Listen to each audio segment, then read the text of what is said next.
എൻ്റെ പ്രിയപ്പെട്ട കൂട്ടുകാർക്ക് എല്ലാവർക്കും സ്വാഗതം.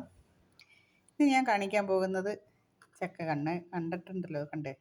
നമ്മളെ സാധാ ചക്ക ഇത് കേട്ടോ, ഇടിച്ചക്കയല്ല, മറ്റേ സാധാ ചെറിയ ചക്ക. ഇതെന്ന് വെച്ചാൽ വേറും ഈ അരിയൊക്കെ അങ്ങ് വെറുതെ അങ്ങ് കഴിക്കാം കേട്ടോ. എൻ്റെ ഒന്നുമില്ല. ഇതൊക്കെ നല്ല ടേസ്റ്റായിട്ടിരിക്കുക കേട്ടോ. ഈ സാധനമൊക്കെ ചേർത്ത് നമുക്കിത് ചെയ്യാം. അതുകൊണ്ടാണ് ഞാൻ ഇത് കാണിച്ചു തരുന്നത് കേട്ടോ. എല്ലാം വെറും പിഞ്ചായിട്ടിരിക്കുക. അതെ, മൊത്തത്തോട് ചേർത്ത് നമ്മളിന്ന് ഒരു തോരൻ ഉണ്ടാക്കുന്നതാണ്. ഈ തോരൻ ഇതിപ്പോൾ നമുക്ക് എല്ലാവർക്കും അറിയാൻ പറ്റുമായിരിക്കും. പക്ഷേ ഇത് ഞാൻ എൻ്റെ ഒരു കൂട്ടുകാരിക്ക് വേണ്ടിയാണ് ഇന്ന് സ്പെഷ്യലായിട്ട് ഞാനിത് കാണിക്കുന്നത്. വേറെ ആരുമല്ല, പൂനെയിലുള്ളൊരു കൂട്ടുകാരി. ഞാൻ കൊല്ലത്ത് പോയിട്ട് വന്നപ്പോൾ ട്രെയിനിൽ നിന്ന് പരിചയപ്പെട്ടതാണ്. കുറച്ച് മലയാളം അറിയാം. അവർ തിരുവനന്തപുരത്തുകാരിയാണ്. പക്ഷേ അവർക്ക് ഈ ചക്കയൊക്കെ കിട്ടിയാൽ അവർക്ക് ചെയ്യാൻ അറിയത്തില്ലെന്ന് പറഞ്ഞു. അപ്പം എൻ്റെ അടുത്ത് പറഞ്ഞ്, ബിന്ദു ഒരു കാര്യം ചെയ്യണം, ഇനി ഈ ചക്കയുടെ എനിക്ക് പറഞ്ഞു തന്നാൽ മനസ്സിലാവത്തില്ല. ബിന്ദു ഒരു വീഡിയോ യൂട്യൂബ് ചെയ്യുന്നുണ്ടല്ലോ, അപ്പോൾ എനിക്കത് യൂട്യൂബിലോട്ട് എനിക്കത് ചെയ്തിട്ട് തരണം, എനിക്ക് നോക്കി ചെയ്യാമല്ലോ എന്ന് പറഞ്ഞു. അങ്ങനെ അതുകൊണ്ട് അവർക്കാണ് ഞാൻ പ്രത്യേകത ചെയ്യുന്നത്. കാരണം നമുക്കെല്ലാവർക്കും അറിയാം ഈ ചക്ക കൊണ്ട് ഇപ്പോൾ എല്ലാവരും ഇത് ചെയ്യുന്നുണ്ട്. അതുകൊണ്ടാണ് ഞാൻ ഇന്ന് ഇത് കാണിക്കാമെന്ന് വിചാരിച്ചത്. അപ്പം നമ്മുടെ വീട്ടിൽ നിന്ന് കൊണ്ടുവന്നൊരു ചെറിയ ചക്കയാണ്. ചെറിയ പിഞ്ച് ചക്ക. ആ ചക്ക താണ്ടെ ഞാൻ ഇങ്ങനെ പീസാക്കി വെച്ചിട്ടുണ്ട്. മിക്കവാറും ആവി പുഴുങ്ങി ചിലവരെടുക്കും, അല്ലെങ്കിൽ കുക്കറിനകത്ത് വേവിച്ചെടുത്തിട്ട് ചെറുതാക്കി തോരൻ വയ്ക്കും. ഇതൊക്കെ അങ്ങനെയൊക്കെ ചെയ്യുന്നത്. ഇപ്പോൾ ഞാൻ ഇത് അങ്ങനെയൊന്നും അല്ല ചെയ്യുന്നത്. ഞാൻ ഇതേപോലെ പച്ചയ്ക്ക് തന്നെ മിക്സിയിൽ അരയ്ക്കുകയാണ്. മിക്സിയിൽ പൊടിച്ചെടുക്കും. ഒന്ന് കാണിച്ചു തരാം.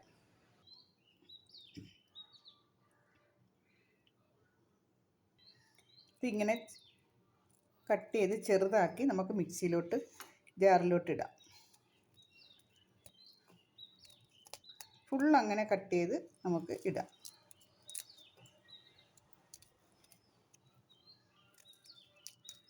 ഇങ്ങനെ തന്നെ ഇത് എല്ലാം കൂടി ഇടരുത്. ഓരോ പീസ് ഇട്ട് കറക്കിയെടുക്കണം. ഫുള്ളിട്ടാൽ കറങ്ങി വരത്തില്ല. പിന്നെ അടച്ചിട്ട് നമ്മൾ മിക്സി സാധാരണ വലത്തോട്ടല്ലേ എപ്പോഴും തിരിച്ച് അരയ്ക്കുകയൊക്കെ ചെയ്താൽ മതി. ഇത് ഇടത്തോട്ട് ഒരൊറ്റ കറക്ക് കറങ്ങിയാൽ മാത്രം മതി. ഞാൻ അങ്ങനെ കറക്കി കൊണ്ടുവരാം.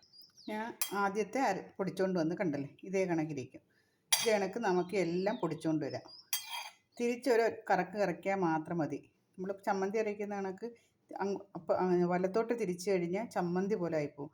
തിരിച്ച് കറക്കിയാൽ മതി. ഇടത്തോട്ട് തിരിച്ചാൽ നമുക്ക് ഇതേ കണക്ക് പൊടിയായിട്ട് ആക്കിയെടുക്കാൻ പറ്റും. ഇനി ബാക്കിയും കൂടെ ഞാൻ പൊടിച്ചുകൊണ്ട് വരാം. അങ്ങനെ ചക്കയെല്ലാം ഞാൻ മിക്സിയുടെ ജാറിനകത്ത് പൊടിച്ചുകൊണ്ട് വന്നിട്ടുണ്ട്. കണ്ടില്ലേ, നല്ല പൊടിയായിട്ട് പൊടിച്ചുകൊണ്ട് വന്നിട്ട്. നമ്മൾ പുഴുങ്ങിയൊന്നും പൊടിക്കണ്ട, ഇതിങ്ങനെ അങ്ങ് പൊടിച്ചെടുത്താൽ മാത്രം മതി കേട്ടോ. നമ്മൾ സാധാ ചക്കയാണേ. ഇനി നമുക്കതിന് വേണ്ടുന്ന സാധനങ്ങളാണ് വേണ്ടേ. തേങ്ങ, 1 കപ്പ് തേങ്ങ, മഞ്ഞൾപ്പൊടി, കാശ്മീരി മുളക് പൊടി, വെളുത്തുള്ളി, ചെറിയ ജീരകം, കുരുമുളക്, 2 കാശ്മീരി മുളകും, ഒരിച്ചിരി ഇഞ്ചിയും പച്ചമുളകും, കറിവേപ്പില. ഇത് ഇത്രയും കൂടി നമുക്ക് വീണ്ടും അരച്ചുകൊണ്ട് വരാം.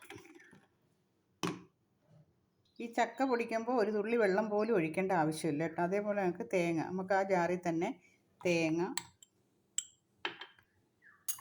വെളുത്തുള്ളി ഇച്ചിരി അധികം എടുത്തോ കേട്ടോ, ചക്കയില്ലേ. ഇത് കണക്ക് കുരുമുളക്, ജീരകം, 2 കാശ്മീരി മുളക് വറ്റൽ, ഇത് ചതഞ്ഞിടക്കത്തേ ഉള്ളൂ, നല്ല ടേസ്റ്റാണ്. 1 കൂട്ട ഇഞ്ചി, കോപമൊക്കെ ഉണ്ടാവാതിരിക്കാൻ. 3 പച്ചമുളക്, മഞ്ഞൾപ്പൊടി, പിന്നെയും കാശ്മീരി മുളക് പൊടി, പിന്നെ കുറച്ച് കറിവേപ്പില. ഇത് ഇത്രയും കൂടി ഒന്ന് അതേപോലെ തന്നെ ഒന്ന് പൊടിച്ചുകൊണ്ട് വരാം. അരഞ്ഞാൽ മാത്രം മതി, അതും തിരിച്ചരച്ചാൽ മതി കേട്ടോ. നമ്മളിത് കടുക് വറുക്കാനുള്ള എണ്ണ ഒഴിക്കുന്നു. എണ്ണ ഒഴിച്ചു. ഇനി അതിൻ്റെ എണ്ണ തിളയ്ക്കുമ്പോൾ നമുക്ക് കടുകിടാം. എണ്ണ ചൂടായി, നമുക്ക് കടുകിടാം.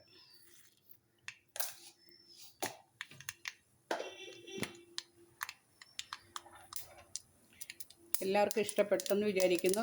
എൻ്റെ ഈ ചെറിയ ചാനൽ എല്ലാവരും കാണണം, ലൈക്ക് ചെയ്യണം, ഷെയർ ചെയ്യണം. എപ്പോഴും ഞാൻ പറയുന്നുണ്ട്, എന്നാലും ഞാൻ വീണ്ടും വീണ്ടും പറയുകയാണ്. ചക്കയൊക്കെ കിട്ടിയാൽ നിങ്ങൾ ഇങ്ങനെ തന്നെ ചെയ്ത് നോക്കണം. എൻ്റെ കടുവെല്ലാം പൊട്ടിയുണ്ട്. ഇനി കുറച്ച് ചുമന്നുള്ളിയും വറ്റൽമുളകും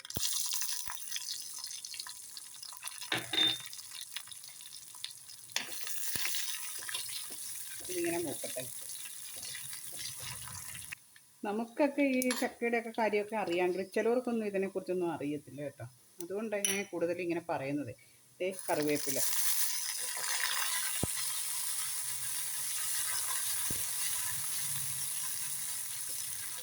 ഇനി നമുക്ക് നമ്മുടെ ചക്ക പൊടിച്ചത് ഇടാം.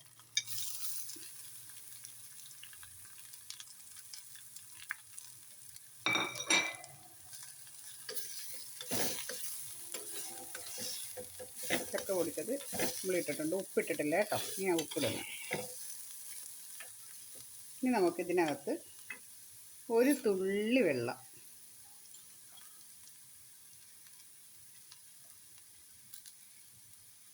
ഒരു തുള്ളി വെള്ളം ഉണ്ടല്ലോ, ഒരു സ്പൂൺ വെള്ളം ഒഴിച്ചാൽ മതി കേട്ടോ. ഇതിങ്ങനെ വെച്ചിട്ട് ഈ അരപ്പിടുന്നത് എങ്ങനെയാണെന്ന് വെച്ചാൽ കണ്ടേ, ഇങ്ങനെ ഇച്ചിരി കുഴിച്ചിട്ട് ഈ അരപ്പ് ഇതിനടിക്ക് അരപ്പിടണം. കണ്ടല്ലോ, അരപ്പിട്ടിട്ട് ഈ ചക്ക ഇതിൻ്റെ മുകളിലോട്ട് ഒതുക്കി വയ്ക്കണം. ഈ ആവിയിലിരുന്ന് ചക്കയും അരപ്പും എല്ലാം കൂടെ ഒന്ന് മിക്സ് ആയിക്കോളും. ഒരു 3-4 മിനിറ്റ് ഇങ്ങനെ ഇരുന്നാൽ മതി. ചക്ക നല്ല പഞ്ഞണക്ക് വെന്ത് തോരൻ അരിഞ്ഞ് വരും. ഇതിപ്പോൾ നമുക്കങ്ങ് അടച്ച് വയ്ക്കാം. ഞങ്ങൾ അടച്ച് വയ്ക്കാം, ഇരിക്കട്ടെ ഒരു 2-3 മിനിറ്റ്. അത് കഴിയുമ്പോൾ നമുക്ക് എടുക്കാം. ഇങ്ങനെ ആവിയിൽ കുറച്ച് നേരം വേവണം. വേകുമ്പോഴായി ചക്ക മൊത്തം നല്ല അരപ്പുമായിട്ട് വെന്ത് നല്ല സോഫ്റ്റായിട്ട് നമുക്ക് കിട്ടും. ഈ ആവിയിൽ ഇരിക്കണം കേട്ടോ. ഇങ്ങനെ ഇരിക്കട്ടെ. എല്ലാവരും ഇത് ചെയ്ത് നോക്കണം. എൻ്റെ ഈ വീഡിയോ എല്ലാവരും കാണുകയും വേണം. മറ്റുള്ളവർക്കിത് ഷെയർ ചെയ്യണം കേട്ടോ. നമ്മുടെ ചക്ക ഇവിടെ റെഡി ആയിട്ടുണ്ട്. നമുക്ക് തുറന്ന് നോക്കാം.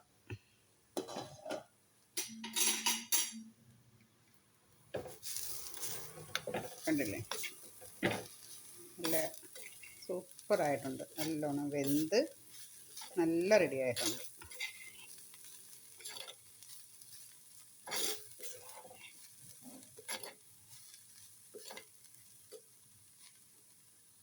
ഇനി നമുക്ക് ഉപ്പിടാം.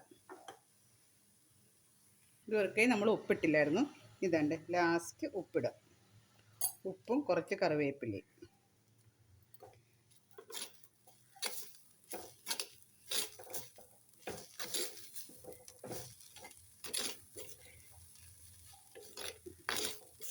നല്ല ടേസ്റ്റുള്ള ചക്കത്തോരൻ ഇവിടെ ശരിയായിട്ടുണ്ട്.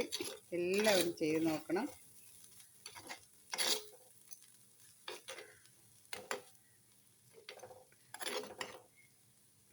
Okay, thank you. കണ്ടില്ലേ, നല്ല പയർ പരപരാ കിടക്കുന്നുണ്ട്.